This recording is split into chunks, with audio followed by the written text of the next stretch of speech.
ভিউটা কিন্তু ভীষণ সুন্দর লাগছে না, রৌদ্র হলেও দেখতে ভালো লাগছে কিন্তু এখান থেকে।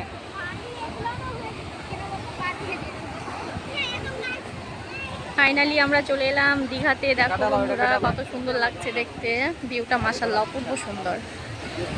এই যে দীঘার কি সুন্দর বড় বড় ঢেউ আসছে, খুব ভালো লাগছে কিন্তু দেখতে, ভীষণ সুন্দর হাওয়া বইছে। আর সমুদ্রের ধারে এবার ফার্স্ট না, এবার আগেও এসেছিলাম, তবে দীঘার দীঘার সামনে এইভাবে হাওয়া খাওয়ার মজাটা সত্যিই আলাদা, ভালো লাগছে খুব। অবশ্যই জানাবে কেমন লাগছে। এখানে আমার মেয়ে আইসক্রিম খাচ্ছে।